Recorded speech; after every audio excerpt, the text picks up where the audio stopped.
गोजोन फुंबिलि दिनै 9 मे 2023 आं सिबिरानि ब्रह्म नोंथांमोनखौ एसबी बड' निउज चेनेलाव बयखौबो बरायबाय। नोंथाङा जुदि चेनेलाव गोदानबा सानफ्रोमबो सानसेरि खौरांखौ मोननो थाखाय एसबी बड' निउज चेनेलखौ साबस्क्राइब खालामनानै लानो हागोन, लोगोसे बेल आइकनखौबो क्लिक खालामनो हागोन जाहाथे खौरां फोसावनाय लोगो लोगोनो नोंथांनाव गिबिसिन खौराङा सौहैयो।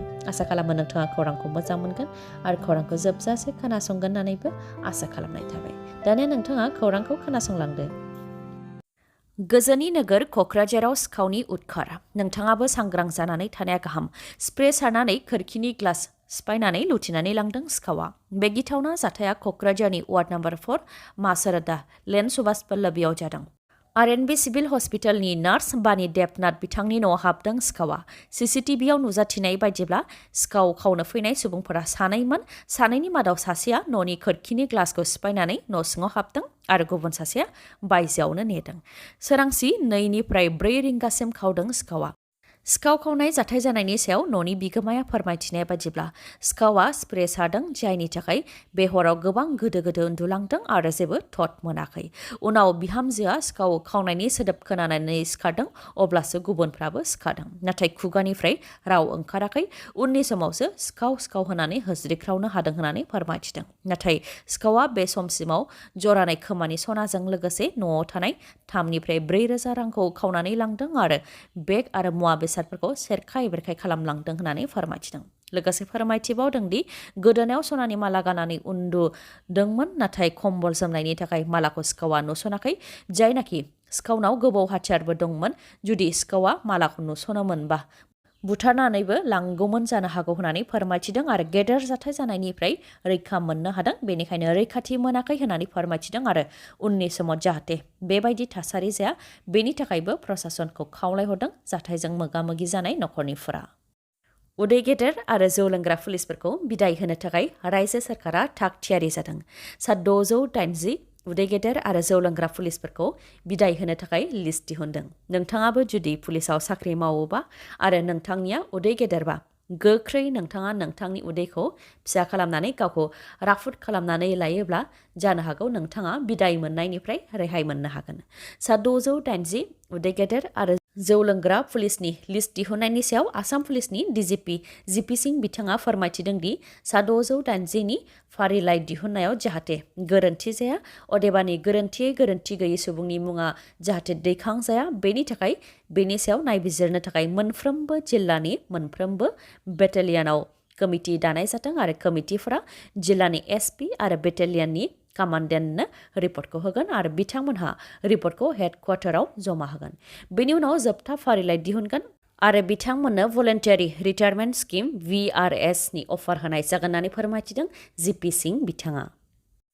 केरेलायाव गेदेर नाव जाब्रबथाय जादों। नाव बेलथायनानै गोदोनायजों नावआव थानाय 12 सुबुंनि जिउ खहा जादों। बे जाथाया केरेलानि मालापुराम जिल्लानि तुबालथिराम बीच साखाथियाव जादों। दावबायारिफोर गाखोनाय नावआ 2 थालानिमोन, जेराव 40 टिकेट लानानै गाखोदोंमोन आरो गोबाङानो टिकेट गैयालासे गाखोदोंमोन। बेनिखायनो नावआव साबेसे सुबुं गाखोदों बेनि सोमोन्दै रोखायै बुंनो हायाखै। नाव जाब्रबथाय जानायनि उनाव NDRF आरो इन्डियान क'स्ट गार्डनिफ्राय रैखा खालामनाय हाबाखौ मावदों। दैनि सिङाव सुबुंनि गोथै देहा दंबावो नामा बेखौ नागिरनाया जादों। जाथायजों जिउ गोमानाय नखरनो केरेला सोरखारा 10 लाख राङै होनो थाखाय फोसावदों आरो प्राइम मिनिस्टार अफिसनिफ्राय 2 लाख राङै होनो थाखाय फोसावदों। गुबुन फारसेथिं नाव बिगोमानि हेंथायै एफआइआर होनाय जाबाय आरो जाथायनि सायाव नायबिजिरनो थाखायबो केरेला सोरखारा बिथोन होबाय। मख'नो गोनांदि नाव बेलथायनानै गोदोनायजों जिउ गोमानाय 22 मादाव 7 उन्दै गथ'साफोरमोन। बिटिआरआव खिथेर लानो थाखाय दाय गैयै सुबुंफोरखौ फाव फान्दायनानै जोबथेसालियाव सोनायनि राजखान्थि सोलिदों नामा? क'क्राझारनि थिथागुरि NRL पेट्रल पाम्पआव थांनाय 13 फेब्रुवारियाव रां लुथिनाय जाथायजों सोमोन्दो थानायनि दायाव हमजानाय सानसु मुसाहारिया जोबथेसालिनिफ्राय उदां जानायनि उनाव खौरांगिरि मेल खुंनानै माखासे खोथा फोरमायथिदों। गावनि सोमोन्दै फोरमायथिनायनि अनगायैबो जोबथेसालियाव जोबथेजानाय NDFB फोरनिबो खौरां होफैदों बिथाङा। पेट्रल पाम्पनिफ्राय रां लुथिनाय जाथायनि दायाव हमजानायनि सायाव बिथां सानसु मुसाहारिया फोरमायथिदों दि बे जाथायाव बिथाङा जेबो सोमोन्दो गैया। मानोना बै सानाव मोनानि 11:30 रिंगासिम बङाइगावआवनो दंमोन आरो सा 12सो सुबुंफोरबो दंफायोमोन। बिथांमोनहानो बेनि साखि। रां लुथिनायनि दायाव हमनानै लांनायनि उनाव बेलासियावनो थानानिफ्राय एंगारनायनिबो खोथा दंमोन। नाथाय जेब्ला बेलासे सम जायो अब्ला गोजौआव माखासे खोथा दं, एंगारनो हानाय नङा होननानै अफिसारा बुंदों। बेनि अनगायैबो आंनि सुथुर, अदेबानि सानसु मुसाहारिनि सुथुर मोनसे दोलोनि सा 6आ पुलिस थानायाव फैनायखौ नुदों। बेयावनो हमदांनो हादों खोथाया गुबुन। आरो बिथांमोनहा सोर सोरजों मा रायज्लायदों आरो मा जाहोननि थाखाय हमदों बेखौ उनाव मिथिजोबनो मोन्दों होननानैबो फोरमायथियो बिथाङा। लोगोसे फोरमायथिबावदों दि थांनाय 2018 मायथाइयाव दैजिं फेस्टिभेलाव बिथांमोनहा जोंनि माखासे सुबुंफोरखौ बुनानै हरदोंमोन। बेनि थाखाय बिथांमोनखौबो साजा होफिननाय जादोंमोन। बेनिनो खिथेर लानो थाखायनो बे फाव फान्दायनायाव 100% बिथांमोननि आखाइ थानाया रोखा जादों होननानै फोरमायथियो बिथाङा। लोगोसे बुंथिबावदों दि NRL पेट्रल पाम्पआव लुथिनाय जाथायाव हमजानाय फैलाव बसुमतारी आरो माखासे आदिबासिफोराबो बे लुथिनाय जाथायाव जेबो सोमोन्दो गैया। बिथांमोनहाबो बे सानाव गाव गावनि न'आवनो दंमोन होननानै फोरमायथिदों बिथाङा। लोगोसे फोरमायथिबावदों दि एरसन एरब्र' खालामनायखौ गार, गोबां मावनांगौ खामानि दं। मानोना जोंनि बर' सेंग्राफ्रा जोबथेसालियाव गोदाव सोराव दं। बिथांमोनहा मा जाहोननि थाखाय हमजादों बेखौनो मिथिया। दैदेनगिरिफ्रा आयेन बायदि खामानि मावगासिनो दङ, गगोन आरो गोजौआव सावरायगासिनो दं होननानै बुंथियो। नाथाय बेफोर नंखायजोब नामा? मानोना सा 61 जोबथेजानायनि मादाव सा 7नियाल' पार्सनेल उकिल हमनाय जादों, जायफोरा एफर्ड खालामनो हायो। नाथाय आद्रा थानाय बिथांमोननिया दासिम खेबसेबो बेल पेटिशन खालामनाय जायाखै आरो सासेबो उकिल हमनाय जायाखै।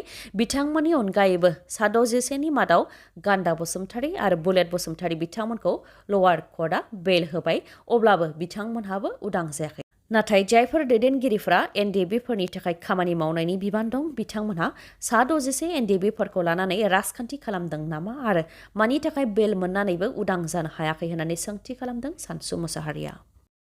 आसामनि मरिगाव जिल्लानि बारालिमारि गामियाव मोनसे जाथाय। जिनाहारि खालामनो नाजानायावनो सासे आइजोआ उस्मान आली मुंनि सासे सुबुंनि प्राइभेट पार्टआव दाननानै होदों। जाथाय जानायनि उनाव उस्मान आलीखौ खाथिनि देहा फाहामसालियाव थिसननाय जादोंमोन। नाथाय गोब्राबथार जानायलाय बिथांखौ GMCH देहा फाहामसालियाव थिसननो गोनां जादों। फोरमायथिनाय बायदिब्ला उस्मान आलीया गामि गामि फाहामथाय होनायनि खामानि मावोमोन आरो बे आइजोखौ फाहामथाय होनो थाखाय फैदोंमोन आरो रुम सिङाव आइजोखौ फाहामथाय होनायावनो जिनाहारि खालामनो नाजादोंमोन। बेयावनो गोबौ हाथियारजों प्राइभेट पार्टआव गाज्रियै दाननानै होदों होननानै फोरमायथिदों आइजोआ। जाथायनि उनावनो होख्राव होख्राव गाबनो गोनां जादों उस्मान आलीया, जेराव गोबां सुबुंफोरबो थुबुर जादों आरो जोखोम जानाय हालोदाव बिथांखौ देहा फाहामसालियाव थिसननो गोनां जादों। आरो बिथाङा खौरांगिरिफोरनि सिगाङाव आइजोनि सायाव अजद होनानै फोरमायथिदों दि आइजोआ सोलो खालामनानैसो बिथांनिफ्राय गोबां रां सिख'नानै लांदों आरो जिनाहारि खालामनायनि नंखाय अजद होदों होननानै फोरमायथिदों उस्मान आलीया। चिरां जिल्ला डिस्ट्रिक्ट मेजिस्ट्रेट अफिसनिफ्राय खावलाय बिलाइ फोसावदों। मणिपुराव नांथानानै थानाय सुबुंफोरखौ मदद होनो थाखाय मबाइल नाम्बार फोसावदों। चिरां जिल्लानि सोरबा नखरनिफोरा मणिपुराव नांथानानै दंबा बिथांमोनखौ रैखा खालामनो थाखाय जायखिजाया खाथिनि पुलिस थानायाव थंजों लोगोसे रिपर्ट हैनो थाखाय खावलायहरदों। नङाब्ला 9435105936 नङाबा 9854013187 नाम्बाराव मिथिहोनो थाखाय खावलायहरदों। मणिपुराव जानाय दावराव दावसिनि सायाव मणिपुरनि गिबि मन्थ्रि एन बीरेन सिंह बिथाङा रिपर्ट होनाय बायदिब्ला ST होनायखौ लानानै दाङाबाजि जानायाव गासै सा 60नि जिउ खहा जाबाय। सा 60नि मादाव माखासे आइजोफोरबो दं आरो सा 231आ जोखोम जादों। बेनि अनगायैबो 1700 न'फोरा सावजाबाय। दुंहाव थासारि जानायनि थाखाय नांथानानै थानाय 35,655 सुबुंफोरखौ रैखाथिनि जायगायाव दैथायहरनाय जाबाय, जायनि मादाव 1,593 फरायसाफोर आरो दासिम सा 10,000 सुबुंफोरा मणिपुराव नांथानानै दंबावो होननानै फोरमायथिदों। बेनि अनगायैबो मणिपुर रायजोआव दुंहाव थासारि सोमजिहोग्रा दुथांफोरा गं 1,041 हाथियार आरो गर 7,460 गुलिफोरखौ रैखाथि हान्जानिफ्राय सेख'दों। बेनि मादाव गं 214 हाथियार आरो गर 4,273 गुलिफोरखौ बोखांफिननो हानाय जाबाय होननानैबो फोरमायथिदों। मणिपुरनि गासै जाथायनि सायाव मिरु नखर मन्थ्रि अमित शाह बिथाङा जागायजेननायनिफ्राय लानानै दासिमबो नोजोर लाखिगासिनो दं होननानैबो फोरमायथिदों एन बीरेन सिंह बिथाङा। लोगोसे जाथायजों जिउ गोमानाय नखरनो 5 लाख रां, जोखोम जानायनो 2 लाख रां आरो खम जोखोम जानायनो 25,000 रां होनो थाखायबो फोसावबाय आरो मणिपुर रायजोआव जाहाथे गोजोन लाखियो बेनि थाखायबो खावलायदों मणिपुरनि गिबि मन्थ्रि एन बिरेन सिंह बिथाङा। फाइटार एयारक्राफ्टआ क्रेश जानायाव 7 आइजोनि जिउ खहा जादों।